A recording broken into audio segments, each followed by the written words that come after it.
أشهد أن لا إله إلا الله وحده لا شريك له وأشهد أن محمدا عبده ورسوله أعوذ بالله من الشيطان الرجيم بسم الله الرحمن الرحيم Assalamu alaikum wa rahmatullahi wa barakatuh to those joining us online and those who are here today in Jamaat. Thank you so much for everyone for turning out today.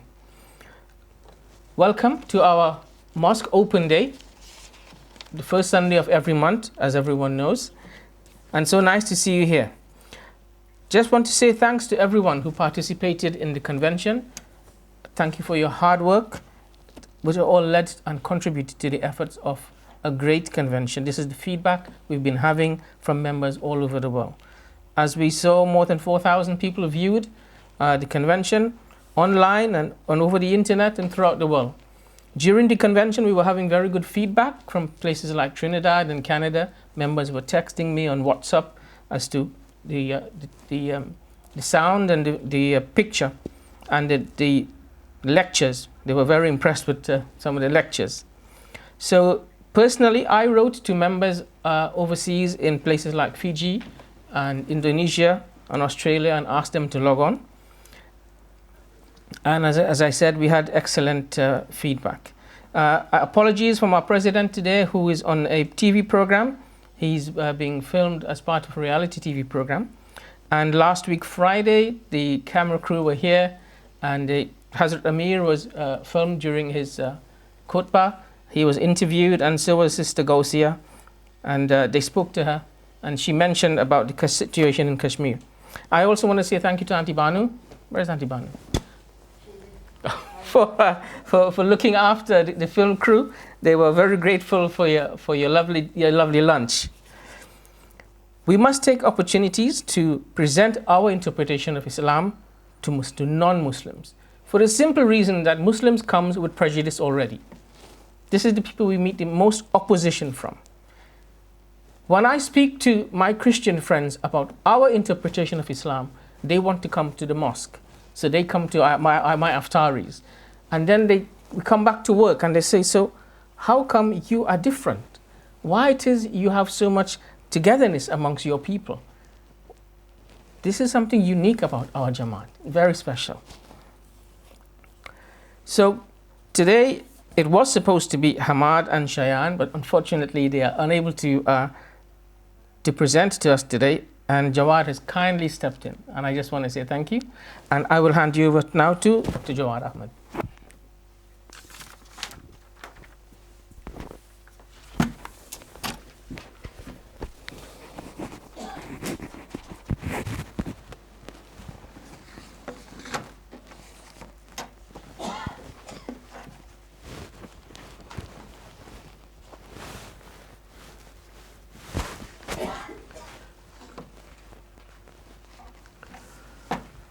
أشهد أن لا إله إلا الله وأشهد أن محمدا عبده ورسوله أما بعد فأعوذ بالله من الشيطان الرجيم بسم الله الرحمن الرحيم قد أفلح من تزكى وذكر اسم ربه فصلى بل تؤثرون الحياة الدنيا والآخرة خير وأبقى إن هذا لفي الصحف الأولى صحف إبراهيم وموسى صدق الله العظيم.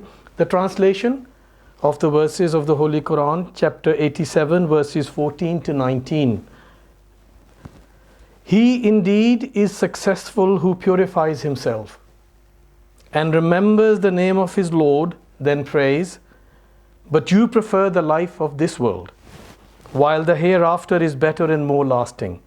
Surely this is in the earlier scriptures, the scriptures of Abraham and Moses. Dear ladies and gentlemen, elders, brothers and sisters, Assalamu alaikum wa rahmatullahi wa barakatuh. I have, on the request of, on a short notice, prepared something, and it's very basic. When I thought about what to say, I think it has to be something very basic, because basics are what we lack in. And if you have a good foundation, then you can build up on the basics. So I'm going to talk to you as if I'm presenting Islam to a non-Muslim. That's what I'm going to talk to you about. What is Islam? The universality of Islam, Islam as a universal religion. So we've gathered here together, like we do, first Sunday of every month, for the revival of our souls and for some spiritual food and some physical food as well, I hope. And sometimes we just have to remind ourselves as to why we are here. What is this about our Jamaat that you just mentioned, Brother Mushtaq, who just mentioned? What is about our Jamaat and our religion in general which binds us together and encourages us to propagate the religion of Islam all over the world? Islam has a universal appeal as why it has attracted so many millions of people from all walks of life. The answer is simple.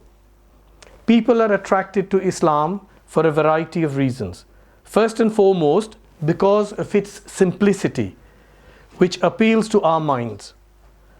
One does not have to be a great scholar or a philosopher or an accomplished metaphysician to understand and believe in Islam.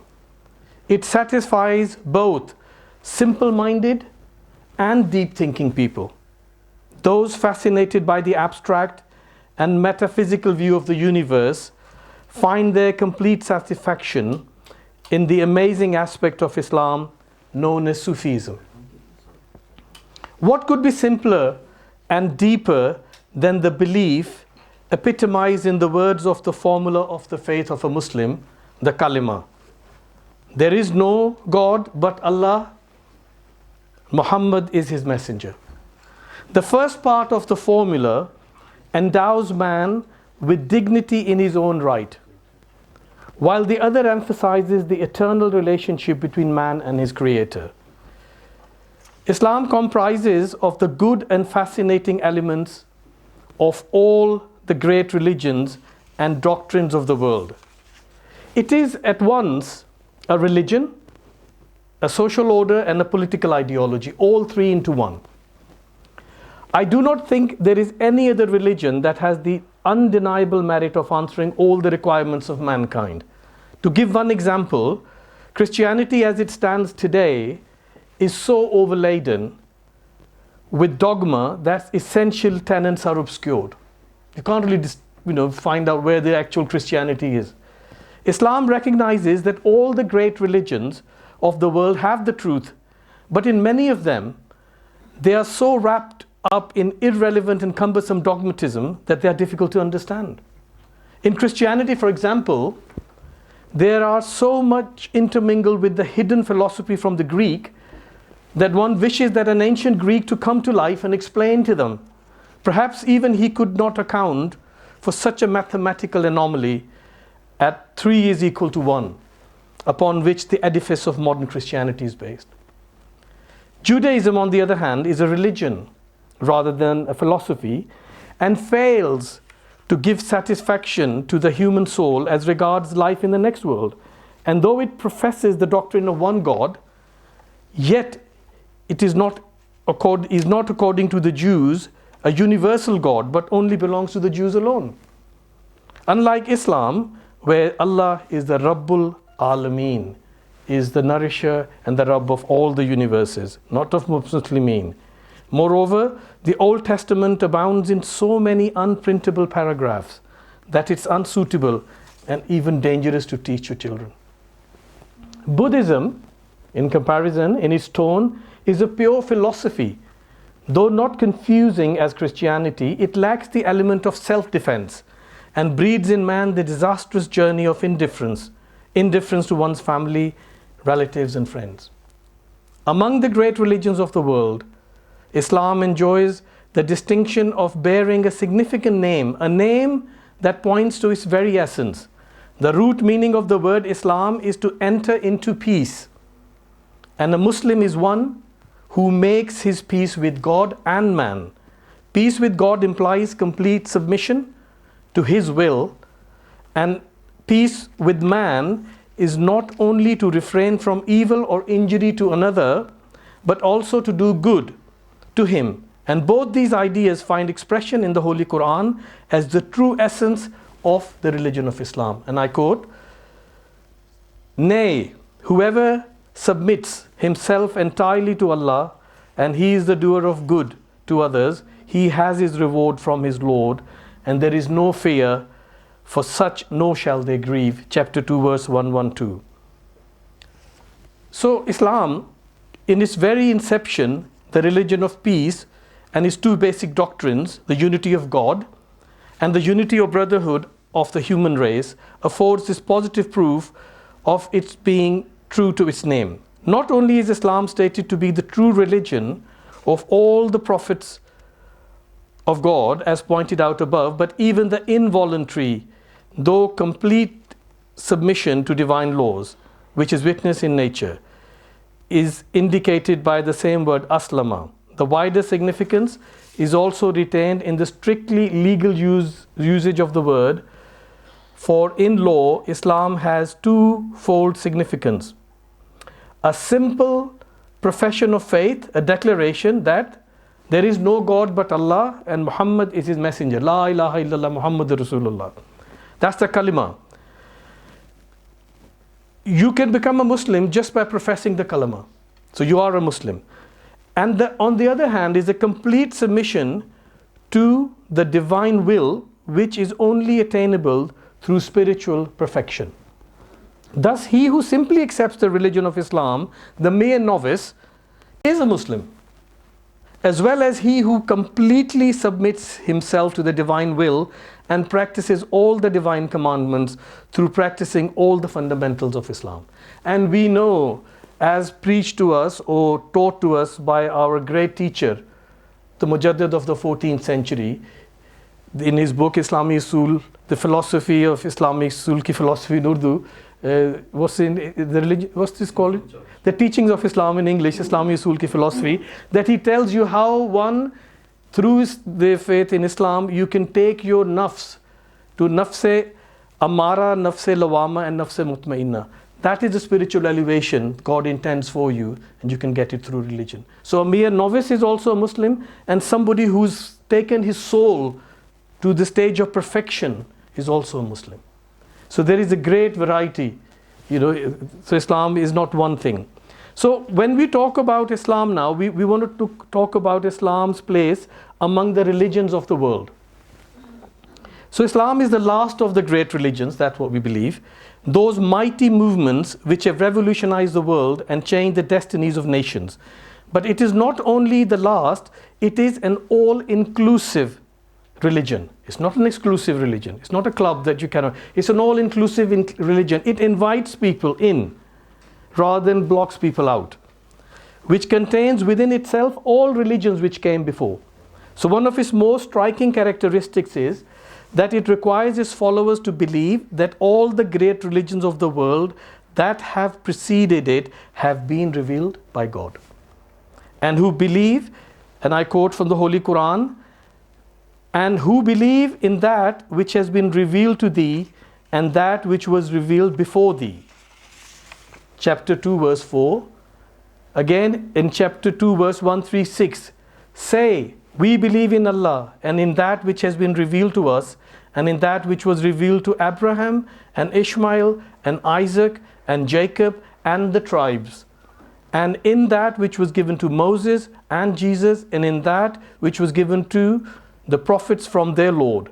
We do not make any distinction between any of them. Chapter 2 verse 136. Again chapter 2 verse 285. The messenger believes in what has been revealed to him from his Lord. And so do the believers. They all believe in Allah and his angels and his books and his messengers. We make no distinction between any of his messengers. Thus a Muslim believes not only in the Prophet Muhammad but in all other prophets as well. And prophets were, according to the teachings of Quran, sent to all nations. And in the Holy Quran it says, and there is not a people but a warner has gone among them. Chapter 35 verse 24. So a Jew believes only in the prophets of Israel. A Christian believes in Jesus Christ and in a lesser extent the prophets of Israel. A Buddhist in Buddha, a Zoroastrian in Zoroaster, a Hindu in the prophets who appeared in India, a Confucian in Confucius, But a Muslim believes in all these, and in Muhammad also, the last of the prophets. Islam is therefore an all-comprehensive religion within which are included all the religions of the world. And similarly, its sacred book, the Holy Quran, is spoken of as a combination of all the sacred scriptures of the world. And I quote from the Holy Quran, pure pages wherein are all right books, chapter 98, verse 2 and 3. There is yet one more characteristic of Islam which gives it a special place among religions. In addition to being the last and all-inclusive religion, it is the perfect expression of the divine will. And thus the Quran says, "This day have I perfected for you your religion and completed my favor to you and chosen for you Islam as a religion." Chapter 5, verse 3.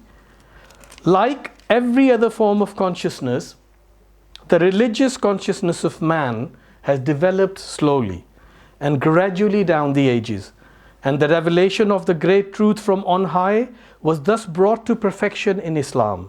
It is to this great truth that the word of Jesus Christ allude. And I quote from Bible, "I have yet many things to say unto you, but ye cannot bear them now. Howbeit, when He, the Spirit of truth, is come, He will guide you unto all truth." John 16, verse 12 and 13.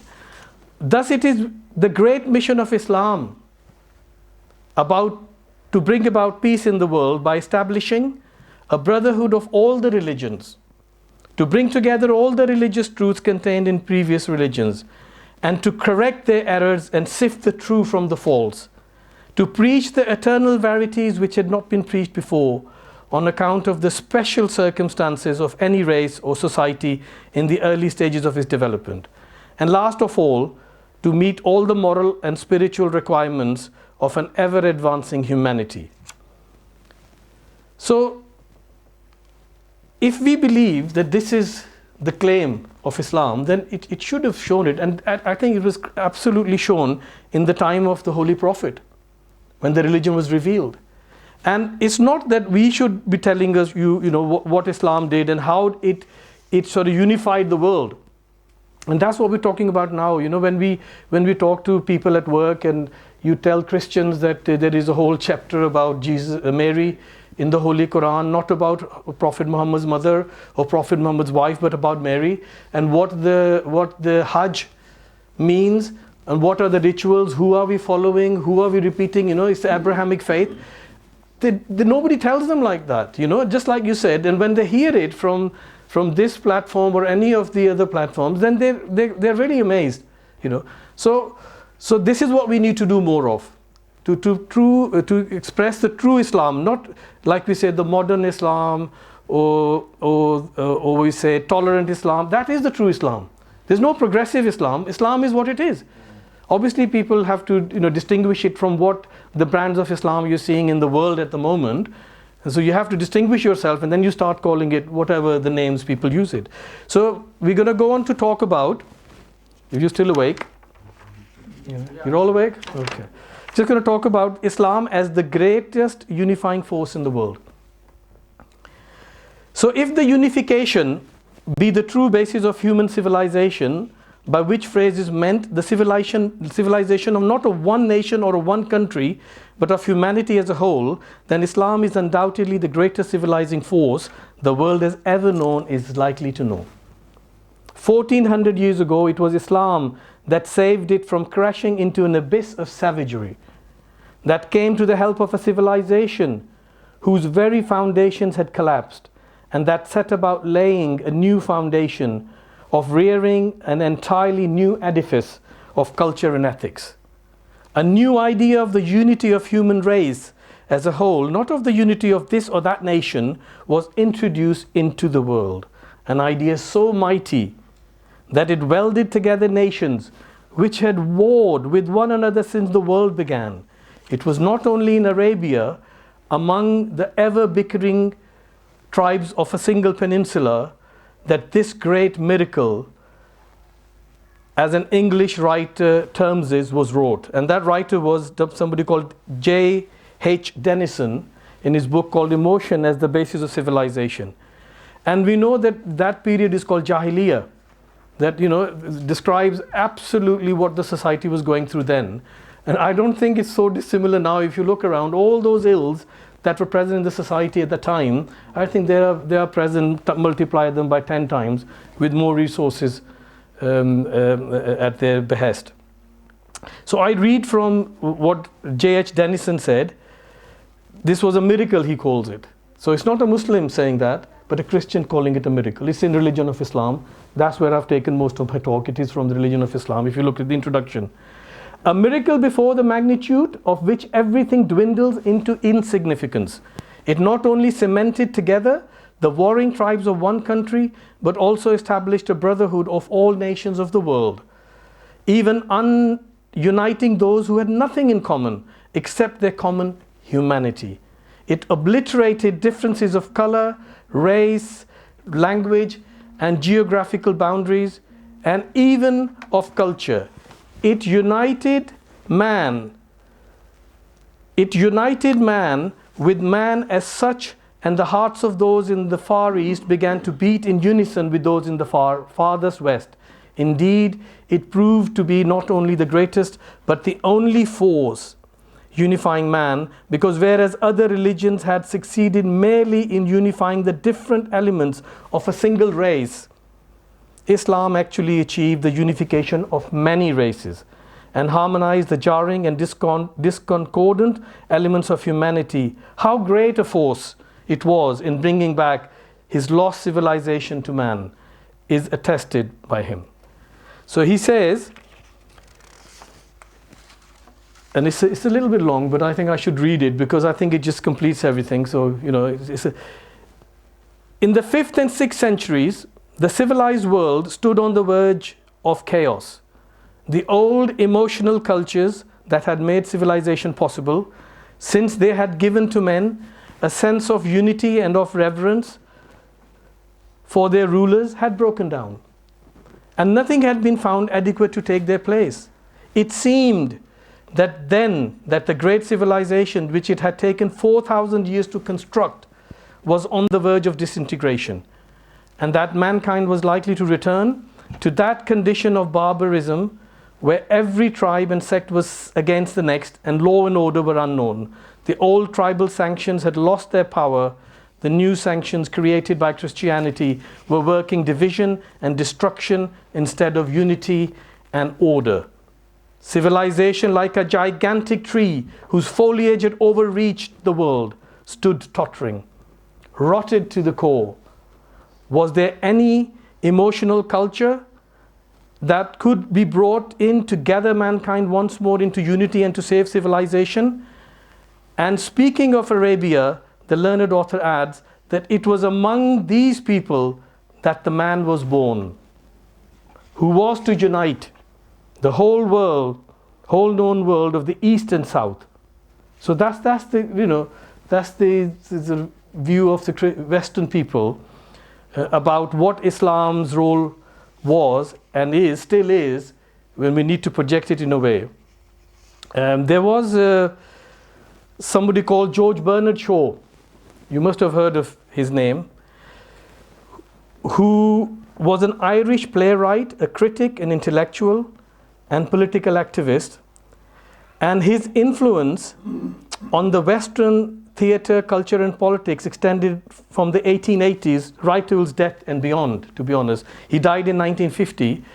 I know my grandfather, Maulana Aftabuddin Ahmed, was very fond of him because my grandfather did his BA honours in English in Calcutta from Presidency College, and he was a great linguist. He had a great command of English language, and I'm sure he's read him a lot, and he was very, very fond of him. And I believe my father tells me that at one point, Woking always comes into play, as Azhar would know, that George Bernard Shaw lived in Woking as well. There is a house there with a nameplate, and I think my grandfather went to see him, but he wasn't at home. I think he couldn't meet him. So George Bernard Shaw also... So you can show the people. Okay, well, he's got, maybe you can pass it around. Yeah, it's Maybury 2, 3 and 4 Knoll. This is a plaque. His house is in Woking. Is he buried in Woking? I don't know. You never know. A lot of people are buried in Woking, you know. So he says, and I think the detail is on the website, because we always used to hear about this quote, but nobody knew the authenticity. So I think Dr. Zahid Aziz did a lot of research, and he found out which reporter talked to him and which ship somewhere in India, and then I think the whole detail is on the website, muslim.org, Woking, the Woking website, if you look at it. And I'll quote from George Bernard Shaw, and he says, "I have always held the religion of Muhammad in high estimation because of his wonderful vitality. It is the only religion which appears to me to possess that assimilating capability to the changing phase of existence which can make itself appeal to every age. The world must doubtless attach high value to the predictions of great men like me. I have prophesied about the faith of Muhammad, that it would be acceptable to the Europe of tomorrow, as it is beginning to be acceptable to the Europe of today. The medieval ecclesiastics, either through their ignorance or bigotry, painted Mohammedanism in the darkest colors. They were in fact trained both to hate the man Muhammad and his religion. To them, Muhammad was Antichrist. I have studied him, the wonderful man, and in my opinion, far from being an Antichrist, he must be called the savior of humanity. I believe that if a man like him were to assume the dictatorship of the modern world, he would succeed in solving its problems in a way that would bring it the much needed peace and happiness." But to proceed, it was in the 19th century that honest thinkers like Carlyle, Goethe and Gibbon perceived intrinsic worth in the religion of Muhammad, and thus there was some change for the better in the European attitude toward Islam. But the Europe of the present century is far advanced. It is beginning to be enamored of the creed of Muhammad. In the next century, it may go still further in recognizing the utility of that creed in solving its problems. And it is in this sense that you must understand my prediction. Already, Bernard Shaw is saying, already even at the present time, many of my own people and of Europe as well have gone over to the faith of Muhammad, and the Islamization of Europe, to use the expression of your own query, must be said to have begun. But that's what he's saying. I mean, he died in 1950. I think he said it around the 40s. And this is true. This is what they're scared of. That if they don't do anything, if they don't paint Islam in the worst picture possible, that we don't even go near it, because they know if you go near Islam, it's going to wrap you up. Because there's nothing to stop you. So make it demonize Islam so much that people would hate to go near it, go talk about it, the Islamophobia and all these things. This is the reason why we see all this. So I'm coming to the end of the talk, so I hope you're not, all I'm going to do is, I'm sure this is something you all know, but I found this very interesting bit of summary of Islam. What is Islam in a few headings at the end of Islam My Choice or Islam Our Choice. In the last page there is this summary, and I'm going to share it with you. And I think these are the principles of the religion of Islam, and these should be the principles of our life, and these should be the principles of any organization we run, the household we run, or whatever we do in life. I think we should keep that to the foremost in our minds. So I'm going to summarize it. If I had a PowerPoint, I'll put all the points here so we could see them, but I don't have that, and I think we might look at having some PowerPoint in future, so all the young people are so used to using things, then they can bring something to the meeting. Okay, so what is Islam? The following highlights of the religion of Islam. Number one God, one humanity. Islam looks upon the whole of humanity as one family under which universal benevolence of God, the common creator and nourisher of all. Rabbul Alameen, not Rabbul Muslimeen, Rabbul Alameen, so everybody. Universality of divine light.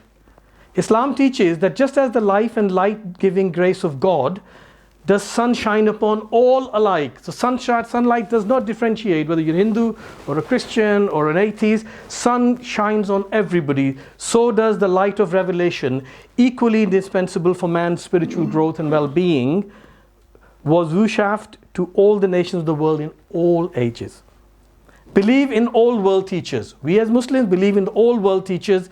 As in addition to the above, Islam enjoins faith in all the founders of the revealed religions of the world as much as in the Prophet Muhammad sallallahu alaihi wasallam, which was the opening verse that I recited, which does the same, that it was in the previous scriptures, the scriptures of Moses and what was it? Abraham and Moses, yeah. So Jesus in our religion is venerated as a divine teacher. This is why you see, Ian Dixon come and speak on this platform, because he calls himself the follower of Jesus. The teachings are the same. Every prophet taught Islam, the same religion that we're professing. So Jesus is venerated as a divine teacher. The Quran, scripture of Islam, speaks of Jesus in the highest terms, describing him as one of God's chosen prophets, making it obligatory on a Muslim to venerate him as such. It diffuses the doctrines of sonship, resurrection and atonement are later inventions never taught by Jesus. Next, no chosen people. Islam says Islam rejects the idea of a chosen people, making faith in God and good actions as the sole key to heaven. So if you do good, then you're going to get to heaven. Just by professing La ilaha illallah Muhammadur Rasulullah, like a lot of people say, the Prophet is going to come and then just push us all into heaven. It's not going to happen. You have to be a good person, good actions. That's what's going to happen, not by believing in resurrection of Jesus dying on the cross that you're going to be saved. No fatalism in Islam. Islam makes man the architect of his own destiny, created with the highest of potentialities. Some people say that whatever is destined in my life, that's going to happen, brother. We are just living a life where we're just acting like an actor and it's all predestined. No, it's not. There's no fatalism in Islam. A man is left a free master to make or destroy his own future. It's up to you. A future to a life of honest endeavor or otherwise. It's down to you, It's not predestined. Universal human rights. Islam teaches the sanctity of human personality, confers equal rights upon all, makes freedom of conscience and expression man's most sacrosanct birthright with no account to be violated, and subjects the highest and the humblest, the prince and the peasant, the king and the commoner, equally to the sovereignty of law. It doesn't happen, but that should happen. If this happened, we won't be talking like this. Equality of sexes in Islam. Islam puts man and woman on a footing of equality, throwing open to both alike all opportunities for self-advancement, spiritually, intellectually, morally, socially, economically. There is no bar. And there's loads of verses of the Holy Quran. We've heard many a times, and read them ourselves. Tolerances and differences. Islam gives every individual the right to differ with others and teaches toleration of even respect for honest difference of opinion or religious views. That's what should happen. It should be acceptance of each other. Even the word tolerance is not, I think is a good word. Acceptance is the word. Accept whoever somebody is. And once we were talking, I think it was, what's his name? It's a very famous person who comes on TV. Ghamdi Sahib. Ghamdi Sahib was saying that there was always a difference of opinion in all the Imams. Imam Malik, Imam Shafi, Imam Hanbal. They all had different, but there was never this intolerance. And there was no fighting. So somebody will give their opinion, and then if you don't accept it, you go read and see, and you accept the person's opinion which is more valid. That's how it should be. And if I start forcing everybody to one opinion, then that destroys the soul of the religion. And I read somewhere, Socrates, I think in his institute, they were allowed to differ, but if anybody fought or punched each other or they had raised voices, they'll have to leave the institute. So wherever you see there is progress in religious aspect or spiritual, there has to be tolerance and learning environment. If you don't create that environment, you will never flourish. So, next, democratic way of life. Islam teaches democratic way of life, stands for making popular will in public opinion as the cornerstone of both the state and social progress. We have to consult.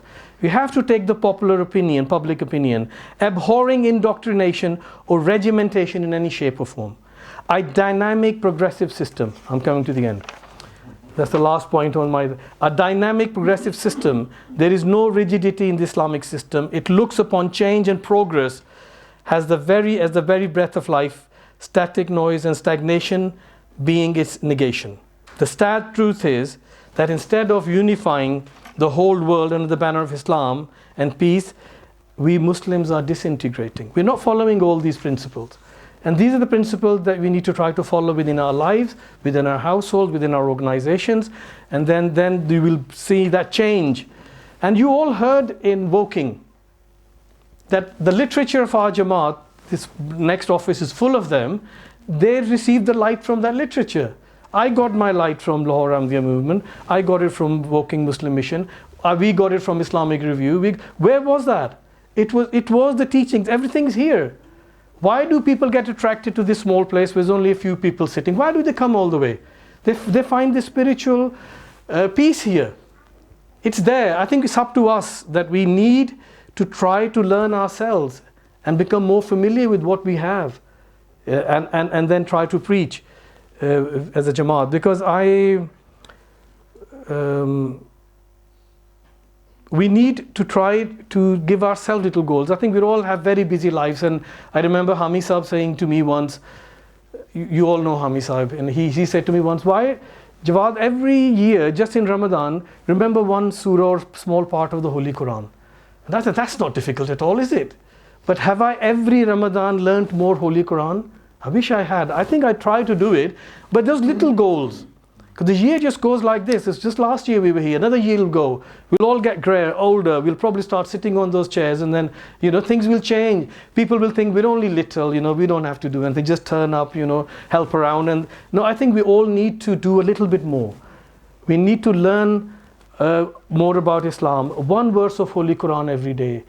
We've all got mobile phones, we've got Quran on phone. Just one verse every day, maybe a little bit of literature. Find from your elders in the house, which book should I read, just a little bit more. That's how everybody started. And I think we'll be in different places as a Jamaat, as individuals.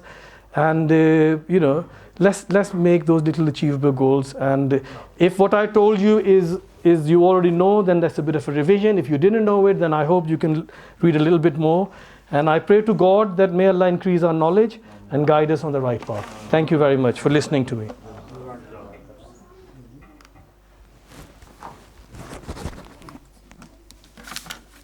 And by the way, this is all in the Religion of Islam. It's an amazing book, just read it. So it's nothing that I've invented. And I remember when Khwaja Kamaluddin came to England to preach Islam in the heart of the British Empire, he said that because I had read the literature of Lahore Ahmadiyya movement, I used to worry about the questions being asked. Because there were all these questions, and Alhamdulillah, he said there was not a single question that could not answer. And it was all in the literature of Hazrat Mirza Ghulam Ahmad and the Holy Quran and the Religion of Islam.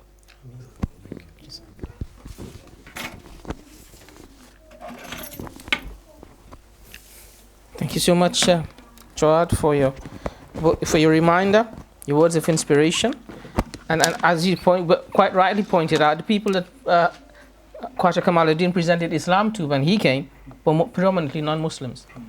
And this was in fulfillment of a prophecy of Mirza Ghulam Ahmad of him catching white birds. We still have that to do. We still have that job to carry on. So I just want to say thanks again to everyone for coming out. If you have any questions, I shall bring Jawad back up here. Any questions from anyone? Any questions on the universality of the religion of Islam? And coincidentally, the concept of the soul at rest, Nafs al-Mutmainna in Arabic, is also found in Hinduism and in Buddhism. It's known as nirvana. So, as you said, the message has always been the same. Any questions, anyone? Well, as Brother Azhar is here, I take the opportunity once again to say thanks to Brother Azhar and his family for all the hard work they do for the Jamaat. We all echo the same. Yes, but you and your family have been to the forefront in the restoration of the graves, in the running around and picking up people and dropping off and sorting out the hotel accommodation and the food. So your efforts have not gone unnoticed. Just to let you know, and your family. So Jazakallah to everyone for coming out today. I have to leave for work, so I want to apologize for my having to leave very quickly. And inshallah, we meet again in October. But before that, Friday Jummah, don't forget, if you're available, please come along. Until then, may Allah keep us all safe and sound. And thank